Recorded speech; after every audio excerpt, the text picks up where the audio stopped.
سالیہ کا لہجہ ہر جذبات سے عاری تھا اور عرفان کے دل میں دھماکے ہو رہے تھے۔ وہ ابھی تو ملک رضا علی گیلانی کو ٹیلی گرام دے کر آیا تھا۔ اس نے بتا دیا تھا کہ وہ دوسرے بیٹے کے باپ بن گئے ہیں، اور اب بہن نے کیا حکم صادر کر دیا تھا وہ بتا بھی نہ سکتا تھا۔ سالیہ کس قدر خفا ہوتی، اور وہ بہن کو خفا نہیں دیکھ سکتا تھا۔ اب وہ خود میں ہمت نہ پا رہا تھا کہ بہن کو بتا سکے کہ وہ تو غلطی کر چکا۔ پھر عرفان نے خود پر قابو پا لیا اور ہنستے ہوئے بولا، آپا، نواب پور والوں نے ہمیں خوشیاں بھی دی ہیں، یہ دو پیارے پیارے بھانجے۔ عرفان نے حسن کا گال چوما۔ سالیہ کچھ نہ بولی تو عرفان کچھ یاد کرتے ہوئے بولا، بھائی نئے مہمان کا کوئی نام سوچا؟ تمہارا بھانجا ہے، تم خود سوچ لو، بلکہ رکھ لو اچھا سا نام۔ سالیہ نے کھلے دل سے اجازت دے دی۔ آپا، عرصہ ہوا ایک نام سوچا تھا۔ عرفان کا لہجہ دھیما تھا۔ سالیہ نے اس کے لہجے میں دکھ بولتے صاف محسوس کر لیے تھے۔ سالیہ کا کلیجہ کٹنے لگا۔ اچھا تو وہی رکھ دو۔ مجھے پتہ ہے روفی، تم نے کس لیے یہ نام سوچا ہوگا۔ مجھے ادھار دے دو یہ نام، بلکہ یوں کرو اس نئے مہمان کو تم ہی لے لو، یہ تمہارا ہی ہے۔ سالیہ نے بھائی کا دل رکھنے کو کہا۔ نہیں آپا، یہ آپ ہی کو مبارک، بہت دیا ہے آپ نے مجھے میری بساط سے زیادہ۔ میں چاہوں بھی تو ساری زندگی آپ کا احسان نہیں اتار سکتا۔ عرفان نے سالیہ کا سر تھپکتے ہوئے کہا۔ اس کی آنکھوں میں بہن کی محبت مشعل بن کر روشن تھی۔ بے تکی باتیں مت کرو، میرے بیٹے کا نام رکھو۔ سالیہ نے ڈپٹ کر کہا، تو آپا اس کا نام انیس رکھیں، محبت کرنے والا انیس رضا۔ عرفان نے کہا تو سالیہ پھر سوچوں کی دلدل میں اتر گئیں۔ رضا علی گیلانی آپ کہیں رہیں، مگر میری اولاد کے نام کے ساتھ آپ کا نام اس طرح فٹ ہوتا ہے جیسے انگوٹھی میں نگینہ۔ مجھے آپ نے کچھ نہیں دیا، لیکن شکر ہے مجھ سے اور میرے بچوں سے اپنا نام نہیں چھینا۔ اس احسان پر میں ہمیشہ آپ کے تصور کے سامنے سجدہ ریز ہوتی رہوں گی۔ کیسا ہے نام آپا؟ عرفان نے پوچھا۔ بہت بہت خوبصورت، آخر میں نے جو رکھا ہے۔ عرفان نے جھک کر انس کو چوم لیا۔ سزا ملے تو یہی راستہ بدلنے کی کہ ساری عمر چلوں اور منزل نہ ملے۔ راجو اور میرو جھیل کی سیر کر رہے تھے۔ کشتی میں وہ دونوں دتو کی گود میں بیٹھے بے حد خوش تھے۔ تارا کو تو فکر تھی کہ شاید دونوں بوٹ میں بیٹھتے ہوئے روئیں، مگر وہ تو نہایت خوشی سے ہاتھ چلا رہے تھے۔ جھیل کے کنارے جنگلے سے لگے رضا علی اور تارا کو ہاتھ ہلا ہلا کر ٹاٹا کر رہے تھے اور کشتی دور ہوتی چلی جا رہی تھی۔ رضا علی گیلانی جب بھی ملتان آتے تو جتنے بھی دن رہتے، راجو اور میرو کو ساتھ لے کر شام کو پبلک پوائنٹ پر ضرور چلے جاتے۔ کبھی کمپنی باغ، جہاں سبزے پر میرو اور راجو اپنے چھوٹے چھوٹے قدموں سے ایک دوسرے کے پیچھے دوڑتے ہوئے کئی بار گرتے تھے۔ سسٹر تھریسل کا دل اچھل اچھل کر رہ جاتا۔ کبھی وہ قاسم باغ چلے آتے۔ قلعہ پر سے شہر کو دیکھنا نہایت اچھا لگتا، اور کبھی قرا اکثری جھیل کے نام نکلتا۔ شہر سے باہر بنی یہ جھیل ہر خاص عام کی تفریح گاہ تھی، جس کا پلے لینڈ بچوں کے لیے خاص کشش رکھتا تھا۔ انہیں تارا اور بچوں کے ہمراہ کبھی خوف محسوس نہ ہوتا تھا کہ کوئی دیکھ لے۔ لگتا تھا اب ہر خوف سے بے نیاز ہو کر رہ گئے ہوں۔ تارا عموماً سیاہ برقعے میں ہوتی تھی، جبکہ سسٹر تھریسل بڑی سی چادر میں خود کو چھپا لیتی تھی۔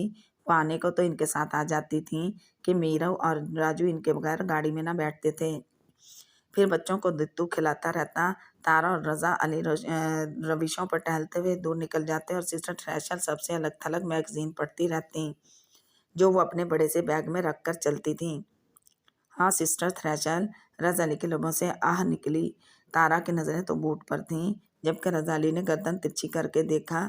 تھوڑے ہی فاصلے پر تو سسٹر سبزے پر بیٹھی، آنکھوں پر گولڈن فریم کی اینک لگائے ریڈرز ڈائجسٹ کا مطالعہ کر رہی تھی۔ رضا علی نے ان کے لیے مختلف انگلش میگزین لگوا دیے تھے کہ اس شہر میں اور گیلانی ہاؤس میں ان کا ہم زبان کون نہ تھا بھلا۔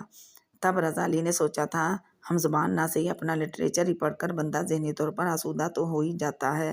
یہی سوچ کر انہوں نے سسٹر تھریسل کے لیے آسودگی کا سامان کیا تھا۔ پھر جب بھی وہ آؤٹنگ کے لیے نکلتے تو تھریسل کو ضرور ساتھ لیتے۔ کتنا گریس ہے سسٹر کی شخصیت میں، رضا علی کو محسوس ہوا جیسے یہی گریس ہی سسٹر تھریسل کی شخصیت کی پہچان ہے۔ وہ خود کو اپنی عمر سے بہت بڑا سمجھنے لگی تھیں۔ یوں بھی جب انسان کو ٹھوکنے لگتی ہیں تو وہ ٹوٹ پھوٹ جاتا ہے، ریزہ ریزہ ہو وجود ہو جائے اور پارا پارا دل تو دنیا ہی سے طبیعت اچاٹ ہو جاتی ہے۔ مر جانے کو جی چاہتا ہے مگر موت بھی چاہنے سے کم ملتی ہے۔ یہ تو وقت مقررہ پر ہی آنی ہے۔ یوں بھی زندگی تو خدا کی دی ہوئی نعمت ہوتی اور زندگی کے لمحے لمحے سے خوشیاں کشید کرنا انسان کا پیدائشی حق ہوتا ہے۔ شاید یہی سوچ کر سسٹر تھریشر مطمئن تھیں۔ رضا علی گیلانی کی چھوٹی سی فیملی کے ساتھ وہ مکمل طور پر سیٹ ہو چکی تھیں۔ راجو اور میرو تو تارا کے بجائے ان سے زیادہ اٹیچ تھے اور وہ بھی تو ان دونوں کو دل و جان سے چاہتی تھیں۔ تارا کی خاطر وہ ان کے ساتھ دل نہ چاہتے ہوئے بھی چلی جاتی۔ سنے رضا، تارا نے ان کے بازو پر ہاتھ رکھ کر مخاطب کیا۔ ہوں، کن سوچوں میں گم تھے؟ تارا نے پوچھا۔ کہیں نہیں، یہی تھا، وہ مسکرائے۔ لگتا تو نہیں، تارا نے شوخی سے کہا۔ یقین کرو جانا، تم قریب ہو تو میں کچھ نہیں سوچ سکتا۔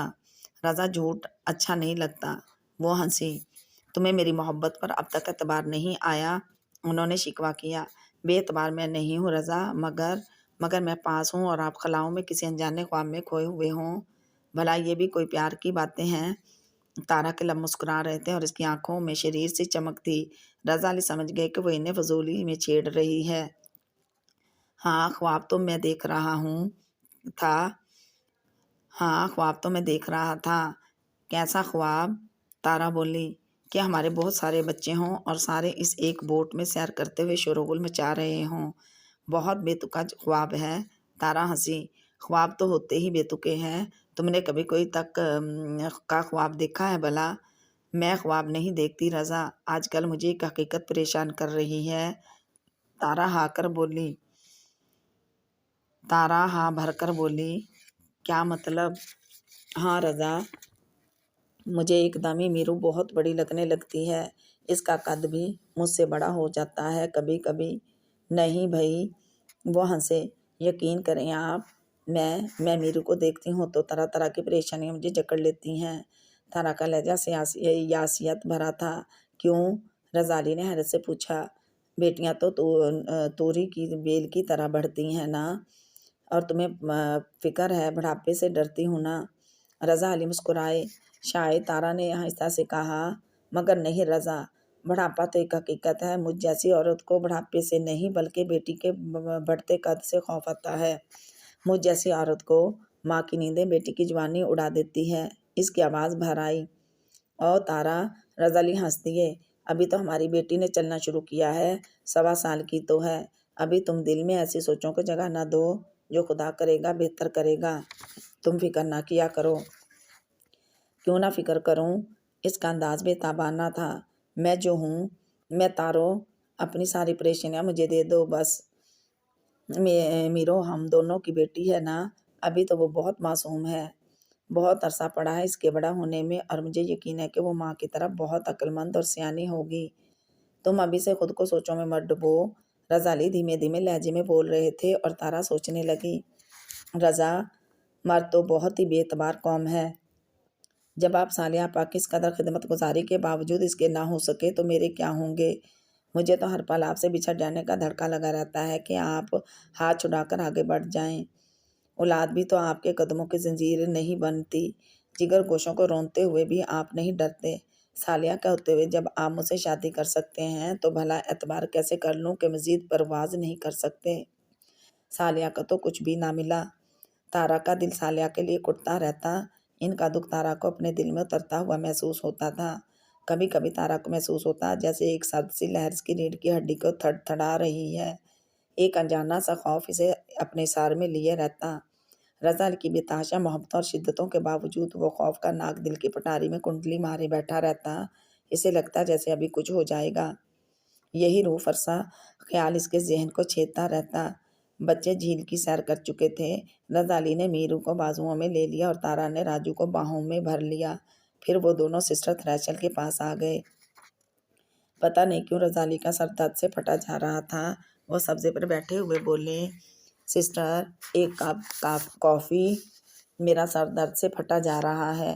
انہیں پتہ تھا سسٹر تھریشر کافی کا تھرمس لے کر ضرور چلتی ہیں۔ وہ باہر کی چائے یا کافی نہیں پیتی تھیں۔ ابھی ماسٹر، تھریشل نے ڈائجسٹ باسکٹ میں رکھ دیا۔ کوئی ٹیبلٹ چاہیے آپ کے پاس ہے؟ انہوں نے پوچھا۔ میں اپنے پرس میں ہمیشہ اسپرین وغیرہ رکھتی ہوں۔ بھئی آپ کو پتہ نہیں سسٹر تو چلتا پھرتا کلینک ہے، تارا نے ہنس کر کہا۔ یہ سسٹر کی اضافی خوبی ہے، مجھے تو آج پتہ چلا۔ رضا علی نے مسکرا کر سسٹر کی جانب دیکھا جو تھرمس سے مگ میں کافی ڈیل رہی تھی۔ تب رضا علی نے ان کے سفید ہاتھوں پر نظریں جمائے سوچا کیا کیا خواب دیکھے ہوں گے سسٹر نے۔ ایک گھر کے خواب، اسے سجانے سنوارنے کے خوبصورت سپنے، گھر کے آنگن میں کھیلتے بچوں کے سہانے خواب۔ انسان اتنے خواب کیوں دیکھتا ہے؟ لگتا ہے زندگی سوائے خوابوں کے اور کچھ بھی نہیں۔ زندگی گزر جاتی ہے مگر خوابوں اور خواہشوں کا سلسلہ ختم نہیں ہوتا۔ خواب زندگی سے بڑے نہیں ہونے چاہیے کہ یہ خواب تو روح کی جاگیر ہونے کے ساتھ ساتھ عذاب ہے۔ آنکھوں کے لیے آنسو اور روح کے لیے عذاب۔ خواب کچھ بھی نہیں دیتے بلکہ بہت کچھ چھین لیتے ہیں۔ بہت سی خوشیاں انہیں انجانے خوابوں کی نظر ہو جاتی ہیں۔ خواب وہ جونک ہیں جو ایک بار آنکھوں میں بس جائیں تو زندگی کی خوشیاں کا رس کشید کر لیتے ہیں۔ جب زندگی کے بڑے بڑے خوابوں کے تاج محل ٹوٹتے ہیں تو کرچیاں جسم کے بجائے روح میں دھس جاتی ہیں اور وہ کیفیت بڑی جاں گسل ہوتی ہے۔ شاید کیا یقیناً ایسے ہی روح پہلے خوابوں کی کرچیاں سسٹر تھریشل کی روح میں بھی دھسی ہوئی تھیں جنہیں وہ روز چنتی تھیں اور ان کی پورے زخمی ہوتی تھیں۔ کرچیاں چننے اور پورے زخمی ہونے کا عمل جاری تھا اور نہ جانے کب تک ایسا ہونا تھا۔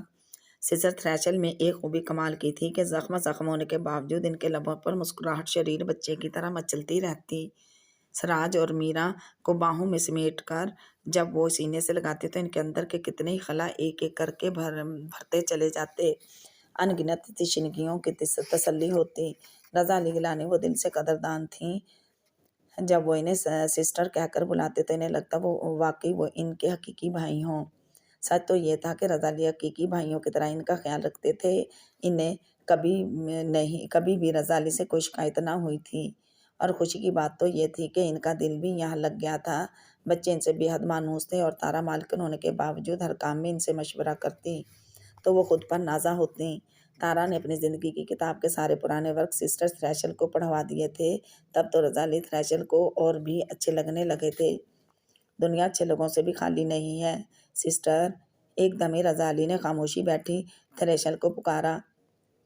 تارا بچوں اور دتو کے ساتھ پلے لینڈ کی طرف چلی گئی تھی۔ جی ماسٹر، آپ کا دل چاہتا نہیں اپنے والدین بھائی بہن سے ملنے کو؟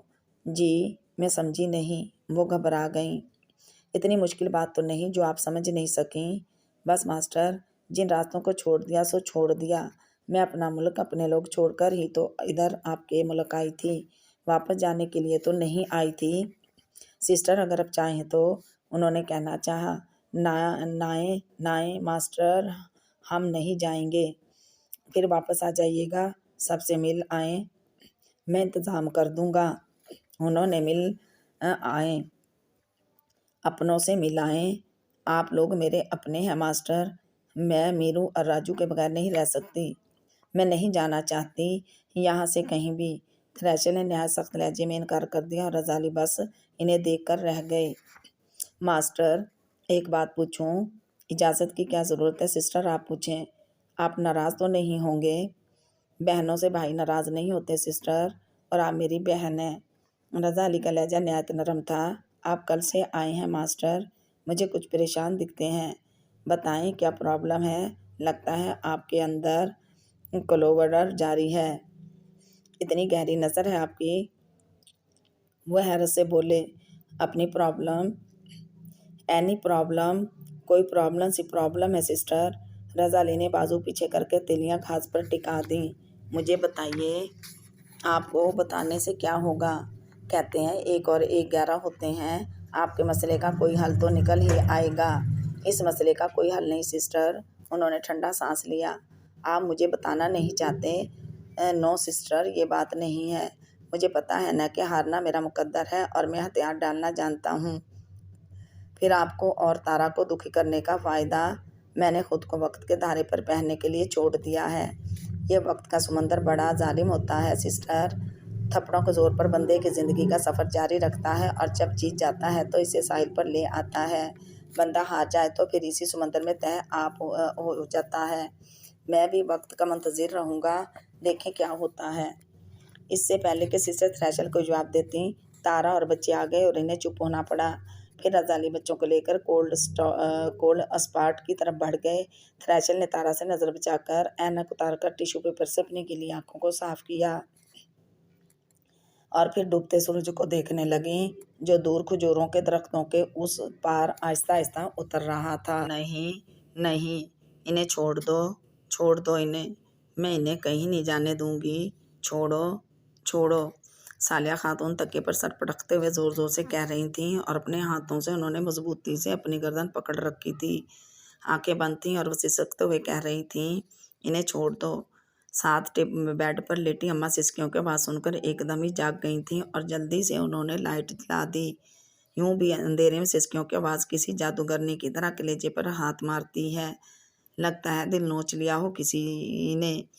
بھی اماں کا دل بھی زخمی پرندہ بنا بدن کی عمارت میں دھڑ دھڑا رہا تھا۔ سالیہ خاتون سر پٹک رہی تھیں۔ چھوڑو انہیں۔ سالیہ نے بستر پر مکے مارنے شروع کر دیے تھے۔ کیا ہوا بیٹا؟ بھی اماں نے مچلتی تڑپتی سالیہ کے ہاتھ تھام لیے، نہ جانے وہ کب سے یوں تڑپ رہی تھیں۔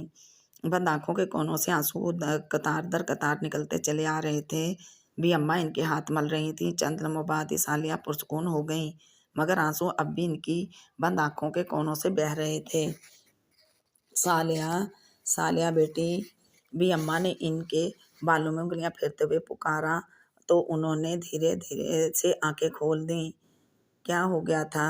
بھی اماں کے لہجے میں شرینی تھی۔ پانی سالیہ کے حلق میں کانٹے سے چبھ رہے تھے۔ بھی اماں نے جلدی سے کولر میں سے پانی گلاس میں ڈالا، سالیہ کو سہارا دے کر اٹھایا اور گلاس ان کے پپڑی زدہ لبوں پر لگا دیا۔ ڈر گئی تھیں؟ کیا خواب دیکھا تھا؟ گلاس میز پر رکھنے کے بعد انہوں نے پوچھا۔ شاید میں ڈر گئی تھی۔ سالیہ نے ہونٹوں پر زبان پھیری۔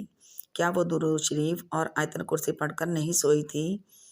بھی اماں کچھ خیال ایسے ہوتے ہیں نا، خود ذہن میں جم جاتے ہیں، کتنی بھی کوشش کی جائے نہیں نکلتے، اور پھر وہ خوابوں کی صورت ڈراتے ہیں۔ اور سالیہ ایک دم ہی چپ ہو گئیں۔ بھی اماں حیرت سے سالیہ کو دیکھ رہی تھیں۔ چند ثانیے خاموش رہنے کے بعد سالیہ نے پھر کہنا شروع کیا۔ ہاں بھی اماں، بہت بھیانک خواب دیکھا ہے میں نے۔ ایک بہت ہی حسین جل پری ہے جس پر نظریں ہی نہیں ٹھہری۔ رضا میرے ساتھ ہیں، انس اور احسن ان کی گود میں بیٹھے ہیں کہ ایک دم ہی وہ جل پری لشکاریں مارتی ہوئی آتی ہے اور رضا اسے دیکھ کر انس اور احسن کو گود سے اتار کر کھڑے ہو جاتے ہیں۔ پھر وہ جل پری نہایت تمسخر سے مجھے دیکھتے ہوئے رضا کا ہاتھ تھام لیتی ہے اور بھی اماں رضا اس کے ساتھ چل پڑتے ہیں۔ میں دوڑ کر رضا کا دوسرا ہاتھ پکڑ لیتی ہوں، انہیں اپنی طرف کھینچتی ہوں، مگر اس جل پری میں طاقت ہے جس کے ساتھ ساتھ وہ وجود کی طاقت بھی۔ وہ رضا کو لے جاتی ہے۔ میں منتیں کرتی ہوں، مگر رضا علی جل پری کے ساتھ افق کی طرف پرواز کر جاتے ہیں اور میں سر اٹھائے دیکھتی رہ جاتی ہوں۔ چیختی ہوں کہ انہیں چھوڑ دو، مگر سالیہ کی آواز بھر آ گئی۔ تمہارا وہم ہے۔ بھی اماں نے ان کا سر سینے سے لگا لیا۔ نہیں بھی اماں، وہم نہیں ہے میرا، لگتا ہے رضا خود بھی میرے پاس نہیں رکنا چاہتے۔ انہیں تو احسن کا بھی خیال نہیں، انس کا بھی احساس نہیں کرتے اور جل پری کے سنگ چلے جاتے ہیں ہمیں چھوڑ کر۔ کیا ہم اتنے برے ہیں؟ سالیہ نے سسکتے ہوئے کہا۔ کیا ہے اس خواب کی تعبیر بھی اماں؟ بھی اماں بیٹی کو اس خواب کی تعبیر بتاتی، وہ تو خود خیالوں کے سمندر میں وسوسوں کی نیا بنی ڈول رہی تھیں۔ تبھی انس کے رونے کی آواز پر سالیہ تڑپ کر ماں سے علیحدہ ہوئی اور کاٹ میں لیٹے انس کو دیکھا جو پاؤں مارتے ہوئے رو رہا تھا۔ بھی اماں نے انس کو اٹھا کر سالیہ کی گود میں ڈالا اور بولی، بھوک لگی ہے شاید، دودھ پلا دو اسے۔ سالیہ کی گود میں آتے انس خاموش ہو گیا تھا اور سالیہ نے اس کا منہ چوم لیا۔ پھر ماں سے بولی، بھی اماں رضا کہیں بھی چلے جائے مجھے کوئی دکھ نہیں، میرے پاس یہ پیاری سی نشانیاں جو ہیں جنہیں کوئی جل پری مجھ سے چھین نہیں سکتی، ہے نا بھی اماں؟ سالیہ نے انتہائی معصومیت سے پوچھا کہ بھی اماں سر ہلا کر رہ گئیں اور سالیہ انس کو دیکھنے لگیں جو پھر سو گیا تھا۔ ملک صاحب، آپ کو تو پتہ بھی نہیں کہ سالیہ کو قدرت نے دوسری بار کتنے بڑے اور سندر روپ میں نوازا ہے۔ میرا خدا مجھ پر ہر معاملے میں مہربان رہا ہے۔ اس کا یہ احسان ہے کہ اس نے مجھے بیٹی نہیں دی۔ بیٹیاں جہاں بہت پیاری چیز ہیں، بہت بری بھی ہیں۔ ان کی قسمتوں سے ڈر لگتا ہے، خوف آتا ہے ان کے نصیبوں سے، اور بیٹے تو اپنا نصیب خود بناتے ہیں، نہ ملے تو چھین لیتے ہیں، مگر بیٹیوں میں اتنی جرأت کب ہوتی ہے؟ اپنے حقوق چھیننا تو درکنار اس کی پاسداری بھی نہیں کر سکتی، اور کبھی کبھی اپنے حقوق حاصل کرتے کرتے اپنا آپ ہی گنوا بیٹھتی ہیں، آنسوؤں سے ناتا جوڑ لیتی ہیں، بالکل میری طرح۔ شاید سب بیٹیوں کے دکھ ایک جیسے ہوتے ہیں اور آنسو بھی ایک جیسے۔ سالیہ کی آنکھوں سے سرخ آنسو نکلا جو انس کی پیشانی پر موتی بن کر جلملانے لگا۔ ملک رضا علی گیلانی کی شادی پر نواب پور کی حویلی کے علاوہ پورا گاؤں ہی خوشیوں کے ہنڈولوں میں جھول رہا تھا۔ ان کی پہلی شادی تو نہایت افراتفری میں ہوئی تھی کہ حلیمہ بی بی کو دل کے ارمان نکالنے کا موقع ہی نہ مل سکا تھا، اور اب انہوں نے ساری خواہشیں پوری کی تھیں، سارے ارمان پورے کیے تھے جو رضا علی کی پیدائش پر ہی ان کے دل میں مچلنے لگے تھے۔ وہ خوش تھیں، مگر اندر ہی اندر سالیہ کا دکھ بھی ان کا دل چیر رہا تھا، لیکن وہ کیا کرتیں؟ انہیں علم تھا کہ رضا علی اور سالیہ دونوں ضد میں آئے ہوئے ہیں، اور انہوں نے پورے 5.5 ماہ دونوں کی ضد ٹوٹنے کا انتظار کیا تھا، مگر جوں جوں دن گزرتے رہے تھے ضد کا قلعہ اور مضبوط ہوتا چلا جا رہا تھا۔ حلیمہ بھی جانتی تھی کہ نہ رضا علی سالیہ کو لینے جائیں گے اور نہ ہی وہ ان کے بلاوے پر بھاگی آئیں گی۔ یوں بھی رضا علی نے ان کے ساتھ کون سے اچھے سلوک کیے تھے جو وہ کاغذ کے پرزے پر لکھے ہوئے جملوں کی زنجیر سے بندھی چلی آتی۔ لگتا تھا اب تو ازدواجی زندگی پر جدائی کی لکیر بھی پھر چکی ہے، اور ان دونوں کی ضد کی خاطر حلیمہ بی بی اپنی حویلی ویران نہ کرنا چاہتی تھیں۔ تبھی تو انہوں نے ہمیشہ کے لیے زریں کو لانے کا فیصلہ کر لیا تھا، اور آج وہ فیصلہ پایہ تکمیل کو پہنچ گیا تھا۔ رضا علی کو سالیہ کا دکھ تو تھا ہی، مگر وہ تارا کے لیے بھی دکھی ہو رہے تھے۔ تارا کی شدتیں اور محبتیں ان کا دل چیر رہی تھیں، کس قدر چاہتی تھیں وہ انہیں، اور وہ بھی تو اس پر پروانہ وار نثار ہوتے تھے۔ انتہائی بزدلی کا ثبوت دیتے وہ ماں ستارہ کے بارے میں کچھ بھی نہ کہہ سکے، بتا بھی دیتے تو کیا ہو جاتا؟ ماں جی اس کا پورا شجرہ و نسب کھنگال لیتی، اور جب انہیں یہ پتہ چلتا کہ تارا ایک طوائف زادی ہے تو حویلی میں تو طوفان آتا، رضا علی کی زندگی میں بھی طوفان آ جاتا۔ پھر خاندان کے بزرگ انہیں اتنا مجبور کرتے کہ تارا کو چھوڑنا ہی پڑتا۔ یہ ان کے خاندان میں برسوں پرانی رسم تھی۔ طوائف سے کتنی ہی چاہت سے شادی کر لو، مگر بزرگوں کو جب علم ہوتا تو وہ علیحدگی کروا کے ہی دم لیتے تھے۔ سالیہ کے بعد تارا سے بچھڑنے کا ان میں حوصلہ نہ تھا۔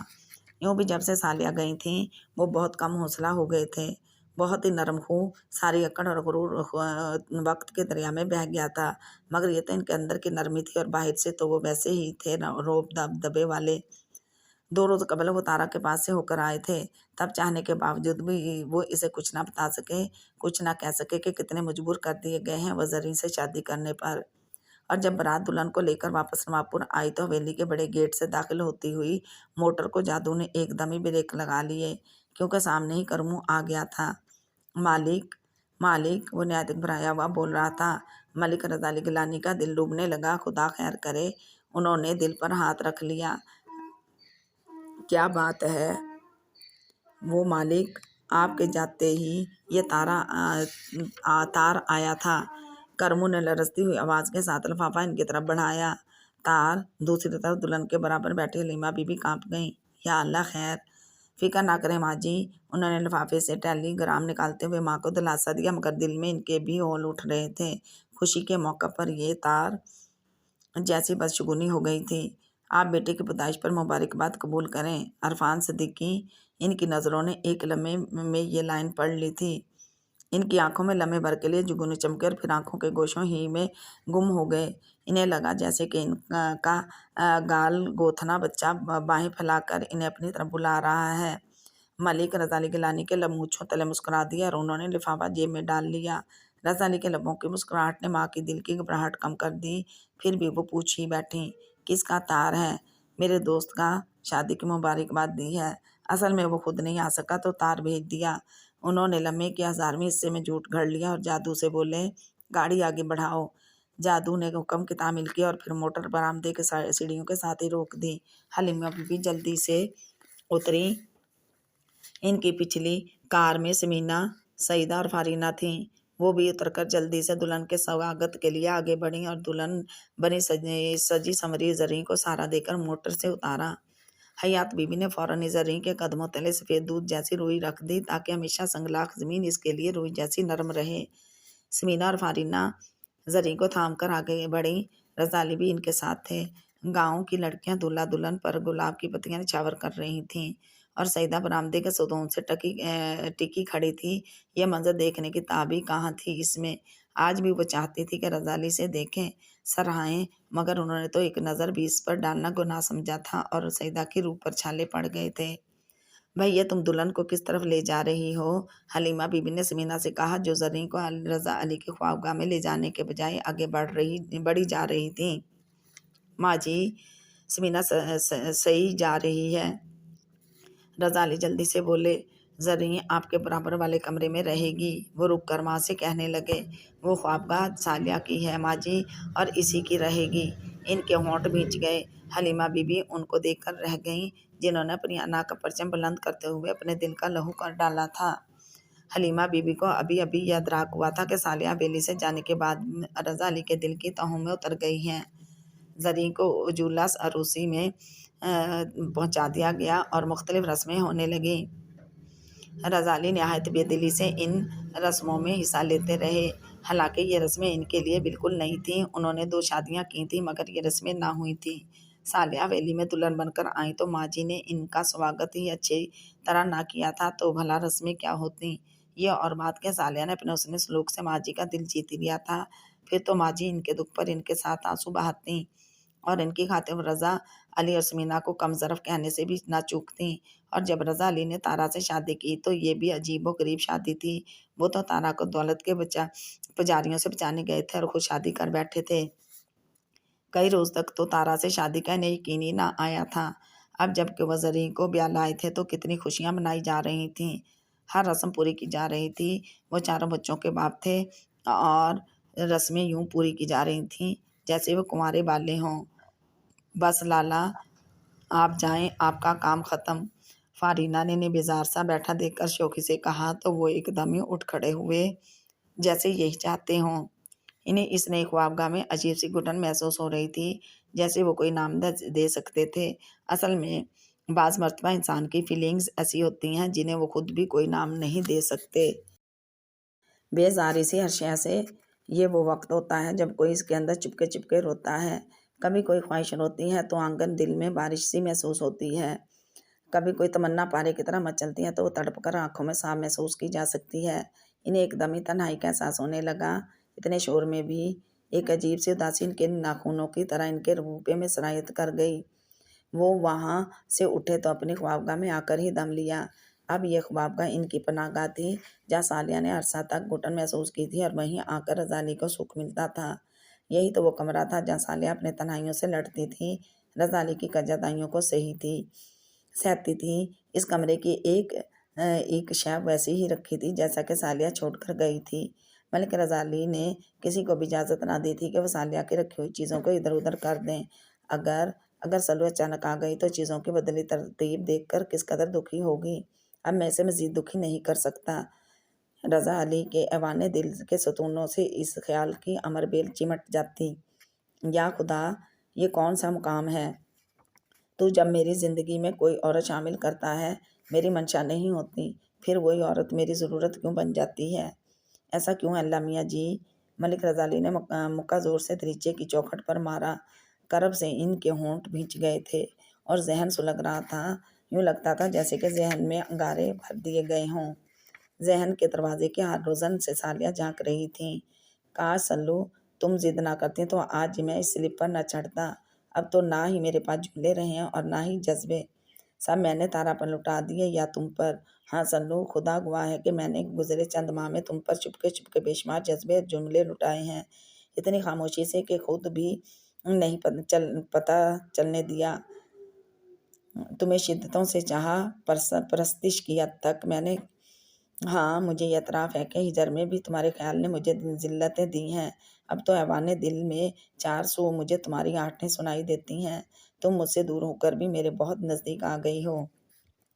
میں بھی چاہتا ہوں تمہارے بہت نزدیک ہونا، دیکھنا چاہتا ہوں کہ میرے دوسرے بیٹے کی ماں بن کر تم پر کیسا روپ آیا ہے، تم کیسی ہو۔ مگر سلو، یہ جو انا اور خودداری کی انجانی سی بن دیکھی زنجیر ہے نا، یہ نہیں کٹتی۔ پاؤں کے ساتھ ساتھ دل بھی اس زنجیر سے جکڑ لیا ہے۔ مجھے یقین ہے کہ تم ہر آہٹ پر چونک پڑتی ہوگی، لاشعوری طور پر میرا انتظار کر رہی ہوگی۔ میرا بیٹا کیسا ہے، احسن جیسا یا تم جیسا؟ رضا علی نے جیب سے ٹیلی گرام نکال کر دوبارہ پڑھا، بار بار پڑھا اور پھر اسے صالحہ کی الماری میں نچلے خانے میں رکھ دیا جہاں صالحہ کے زیورات پڑے تھے۔ یہ خوشخبری بھی تو قیمتی تھی۔ تبھی شاکر انہیں آوازیں دیتا ہوا آ گیا۔ کمال ہے لالا، آپ یہاں ہیں اور میں ساری حویلی میں تلاش کرتا پھر رہا ہوں۔ اب مسجد میں اعلان کرانے جا رہا تھا، سوچا یہاں دیکھ لوں۔ شاکر نے شرارت سے کہا۔ وجہ؟ وہ پلٹے۔ دلہا کے بغیر نہ ہی بارات سجتی ہے اور نہ ہی شادی کی کوئی محفل۔ کھانے پر انتظار ہو رہا ہے۔ آپ کے مہمان بھوک سے بے-تاب ہیں اور آپ یہاں کیا کر رہے ہیں؟ یوں ہی دل گھبرا رہا تھا، ادھر چلا آیا۔ وہ بولے۔ ایسے موقعوں پر تو گھبراہٹ ہوتی ہی ہے۔ شاکر کے لہجے میں شوخی اور شرارت تھی۔ رضا علی نے مسکرا کر اسے دیکھا اور بولے، ایسے موقع پر گھبراہٹ نہیں ہوتی ہے شاکر ڈیئر، جو اس بحر میں نہ کودے ہوں، جبکہ آپ تو پرانے کھلاڑی ہیں۔ شاکر نے جلدی سے ان کا جملہ مکمل کر دیا اور وہ زور سے ہنس دیے۔ بعض مرتبہ انسان اپنے اندر کا دکھ آنکھوں میں چھپا لیتا ہے نا۔ پھر وہ شاکر کے ساتھ باہر گئے جہاں میزوں پر کھانا چنا جا چکا تھا اور شاکر نے سچ کہا تھا، ان کا انتظار ہو رہا تھا۔ صالحہ خاتون نے عرفان صدیقی کو اسکول میں تقرری کی خبر سنائی تو وہ سر اٹھا کر انہیں دیکھنے لگا۔ انس اس کی گود میں پڑا ہاتھ چلا رہا تھا۔ کیا دیکھ رہے ہو اس طرح؟ انہوں نے پوچھا۔ کچھ نہیں آپا، وہ ٹھنڈی سانس بھر کر بولا۔ کیا تمہیں اعتراض ہے روفی؟ آپا، میں اعتراض کرنے والا کون ہوتا ہوں بھلا؟ اس کے لہجے میں آزردگی تھی۔ بس مجھے شدت سے یہ احساس ہو رہا ہے کہ کہیں کوئی کمی رہ گئی ہے مجھ میں۔ یہ بات نہیں ہے عرفی۔ صالحہ نے اس کے کندھے پر ہاتھ رکھ دیا۔ پھر عرفان نے انس کا ہاتھ لبوں سے لگایا۔ مسئلہ یہ ہے کہ میں تنہا نہیں رہنا چاہتی۔ آج بچے چھوٹے ہیں، کل بڑے ہو جائیں گے۔ جب میں نے کہا ہے کہ حسن اور انس میری ذمہ داری ہیں، پھر کیا ضرورت ہے آپ کو سروس کرنے کی؟ عرفان بولا۔ ہے ضرورت تمہاری، میں مشکور ہوں کہ تم میرے بیٹوں کی ذمہ داری قبول کر رہے ہو، لیکن میں کیا کروں کہ اکیلی ہوتی ہوں تو بہت ساری یادیں چمگادڑوں کی طرح مجھے گھیر لیتی ہیں۔ اس طرح تو یہ ہوگا کہ کچھ وقت اسکول میں اور کچھ وقت حسن اور انس کے ساتھ گزر جائے گا، یوں ہی زندگی گزر جائے گی۔ اور ہاں، مجھے ایم اے پرائیویٹ کے رجسٹریشن فارم بھی لا دینا، لگے ہاتھوں ایم اے بھی کر لوں، بہت وقت ہے میرے پاس۔ وہ ہنس دیں۔ دیکھو، پہلے میں وقت کو ترستی تھی اور اب وقت کاٹے نہیں کٹتا۔ یہ سب دل کے بہلاوے ہیں آپا، لیکن مجھے پسند نہیں کہ آپ جاب کریں۔ آپ بچوں کو وقت دیں، وہ اکیلے رہ جائیں گے۔ حرج ہی کیا ہے بھلا؟ بہت حرج ہے آپا، آپ نہیں سمجھ سکتی۔ عرفان نے ہاتھ پر مکے مارتے ہوئے کہا۔ مجھے سمجھاؤ پھر۔ صالحہ کے اطمینان میں کوئی فرق نہ آیا۔ آپ سب جانتی ہیں آپا، مجھے حکم کریں آپ کو جس چیز کی ضرورت ہے۔ اس طرح میری غیرت کو اپنی انا کے برمے سے مت چھیدیں آپا۔ تم ڈرتے ہو کہ لوگ کیا کہیں گے؟ صالحہ نے پوچھا۔ عرفان نے صرف انہیں دیکھنے پر اکتفا کیا، منہ سے کچھ بولا نہیں۔ دیکھو عرفی، دنیا کا کیا ہے، یہ تو کسی کو سکھی دیکھ ہی نہیں سکتی۔ پھر میری اپنی خواہش ہے سروس کرنے کی۔ میرا خدا گواہ ہے کہ مجھے کوئی تکلیف نہیں ہے، مگر فالتو بیٹھے بیٹھے بالکل ڈل ہو جاؤں گی۔ گھر کا کام بھی مجھے نہیں کرنے دیا جاتا۔ احسن کو تم نے اتنے کھلونے لا دیے ہیں کہ وہ میری طرف دیکھتا ہی نہیں۔ انس کو بھی اماں اس وقت میرے حوالے کرتی ہیں جب وہ فیڈ کے لیے روتا ہے۔ اب بتاؤ بھلا میں اکیلی کیا کروں؟ میں ایسی زندگی کی عادی نہیں ہوں۔ آپ کا کہنا بجا آپا۔ اگر رضا بھائی آ گئے پھر؟ صالحہ عرفان کی بات پر مسکرا دی اور بولی۔ وہ نہیں آئیں گے۔ آپ اتنے یقین سے کہہ رہی ہیں؟ مجھے پتا ہے کہ وہ کتنے انا پرست ہیں۔ وہ چاہتے ہیں کہ میں خود ہی ان کے یہاں پہنچ جاؤں، ان کی ہر زیادتی بھول جاؤں، مگر عرفی شاید وہ نہیں جانتے کہ میں نے اپنی انا کے ناک کو کتنا کچلا تھا۔ یہ انا کا ناک جو کنڈلی مارے سر نوائے بیٹھا رہا تھا، ایک دم اس نے سر اٹھایا ہے، انہوں نے میری انا کے ناک کو چھیڑ دیا۔ غلطی ان کی ہے اور جھکوں میں تو یہ اس طرح ہے جیسے سورج مغرب سے نکل آئے۔ وہ بھی جھکنے کو تیار نہیں۔ آپا پھر تبھی تو میں جاب کرنا چاہتی ہوں اور سروس نہیں۔ نئی بات تو نہیں ہے میرے لیے، یہی سمجھوں گی کہ 4 سال ریسٹ کیا ہے۔ صالحہ مسکرائیں۔ میرا خیال ہے کہ آپ سروس نہ کریں، ایم اے کر لیں۔ عرفان نے مشورہ دیا۔ نہیں، ایم اے بھی ہو جائے گا۔ پھر میرا ارادہ لیکچرر شپ کا ہے۔ کتنی خواہش تھی میری عرفی کہ میں کسی کالج میں پڑھاؤں، اور میرے خیال میں اس خواہش کی تکمیل کا وقت اب آیا ہے۔ خدا کو ہی علم ہوتا ہے کہ کیا ہمارے لیے کب مناسب ہے، ثالیہ کہہ رہی تھیں۔ تبھی انس نے عرفان کی گود میں ہمکنا شروع کیا تو ثالیہ نے ہاتھ بڑھا کر اسے اپنی گود میں لے لیا اور پھر کچھ یاد کرتے ہوئے بولیں، ہاں یاد آیا، ایک بات کرنی تھی تم سے۔ جی کہیے۔ تم نے اپنے بارے میں کیا سوچا ہے عرفی؟ میں سمجھا نہیں۔ سمجھ تو تم گئے ہو، مستقبل کے کیا ارادے ہیں؟ بہت نیک ہیں، وہ شرارت سے بولا، اور ان نیک ارادوں میں کہیں شادی کا ارادہ بھی ہے نا؟ وہ دروازہ میں نے بند کر دیا ہے، وہ سنجیدگی سے بولا۔ وجہ؟ انہوں نے آبرو چڑھا کر پوچھا۔ بس آپا، اب اس دروازے سے کوئی داخل نہ ہو سکے گی۔ عرفان کا لہجہ دکھوں کی بارش میں بھیگا ہوا تھا۔ عرفی، دل کا سفر ایسا تو نہیں جسے ایک منزل کے بعد ختم کر دیا جائے۔ زندگی میں تو نشیب و فراز آتے ہی رہتے ہیں۔ یہ نشیب و فراز تو نہیں تھا آپا، یہ تو طوفان تھا جو سب کچھ ہی ملیا میٹ کر کے چلا گیا۔ وہ دکھی تھا۔ خیر تمہیں اب سوچنا چاہیے اپنے مستقبل کے بارے میں، ثالیہ نے کہا۔ میرا مستقبل انس اور احسن ہے آپا، اگر ازالی آ کر انہیں لے گئے پھر؟ ثالیہ نے پوچھا تو وہ لاجواب ہو گیا۔ اسی لیے میں اور بھی اماں چاہتے ہیں ابا میاں کی برسی کے بعد تمہاری شادی کر دی جائے۔ تمہارے بچے ہوں گے تو میرے بچوں کی بھی تنہائی مٹ جائے گی۔ پلیز آپا، وہ منمنایا۔ کچھ نہیں کہو، میں نے تمہارے لیے انیسہ پسند کر لی ہے، بس فاخرہ خالہ کے ہاں باقاعدہ پیغام لے کر جانا ہے، تمہیں اعتراض کا کوئی حق نہیں دیا جائے گا۔ ثالیہ کے لہجے میں محبت بھی تھی اور رغبت بھی۔ میں شادی نہیں کروں گا، ایک ہی بہت ہو چکی۔ اس کے لہجے میں تھکن اتر آئی۔ تمہیں میں نے کہا نا کہ اگر ایک بار ٹھوکر لگ جائے تو منزل سے رخ نہیں موڑنا چاہیے۔ منزل کی جستجو چھوڑنا مردانگی نہیں ہے۔ یہ ٹھیک ہے کہ کبھی کبھی انتخاب غلط ہوتا ہے، لیکن انیسہ میرا اور بھی اماں کا انتخاب ہے، اور مجھے یقین ہے کہ تم میرے انتخاب کی داد دو گے۔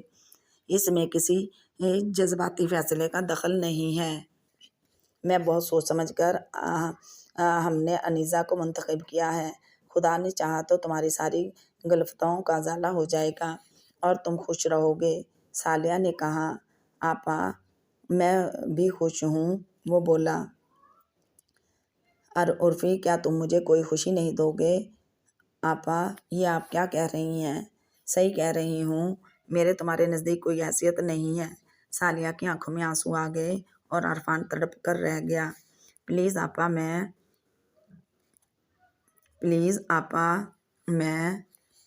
آپ کی آنکھوں میں آنسو نہیں دیکھ سکتا۔ آپ کے اختیار میں ہوں، میری زندگی کی گاڑی جس طرح چاہیں موڑ دیں، میں اف نہیں کروں گا۔ میں اپنی ذات سے آپ کو مزید دکھ نہیں دے سکتا۔ عرفان نے انکہا تھام کر کہا۔ شکریہ عرفی، تم نے میرا مان بڑھایا ہے۔ ثالیہ کے لب مسکرائے تو آنکھیں بھی مسکرانے لگیں اور عرفان نے سکھ کا سانس لیا۔ کرن نے گھبرا کر دروازہ بند کیا اور تیزی سے وہ زریں کے قریب آ گئی جو بیڈ پر بیٹھی ٹانگیں ہلا رہی تھی۔ تو نے تو سوچ لیا ہے؟ ہاں، میں نے سوچ لیا ہے۔ زریں کا لہجہ پتھریلا تھا۔ باولی ہوئی ہے زریں، تجھے پتہ ہے کہ کتنی غلط سوچ ہے تیری، جو تیرے لیے خود گلے کا پھندا بن جائے گی۔ نہیں ہوتا کچھ، یہ میرا فیصلہ ہے۔ اگر ایسا ہی تھا تو نے شادی کیوں کی تھی؟ تو نہایت بہادر تھی، پھر انکار کر دیتی رضا بھائی سے شادی کرنے سے۔ مجھے بوجی پر ترس آ گیا تھا۔ کرن، وہ کتنی تنہا ہے۔ یہ تو نہیں کہ کسی کی تنہائی پر ترس کھا کر اپنی زندگی داؤ پر لگا دی جائے۔ زریں، تجھے میں کبھی یہ مشورہ نہیں دوں گی کہ تم وہ حرکت کرو جو تم چاہتی ہو۔ تم سے مشورہ لے ہی کب رہی ہوں، وہ نہایت بدتمیزی سے بولی۔ بس تم اپنی آپا صاحبہ سے کہنا کہ وہ مجھے مانے حمل کی گولیاں لا کر دے گی، میں رضالی گیلانی کا بچہ پیدا نہیں کروں گی۔ زریں کی آنکھوں میں چنگاریاں سلگ رہی تھیں اور کرن ظاہر بولی جا رہی تھی۔ تم کیوں اپنی دشمن بنی ہوئی ہو؟ کرن، یہ خود سے دشمنی نہیں، دوستی ہے، اور پھر دیکھو نا، سب کچھ احسن کا ہے۔ میں یہ ظلم نہیں کر سکتی کہ جائیداد کے وارث پیدا کر کے احسن کو اس کے حق سے محروم کر دوں۔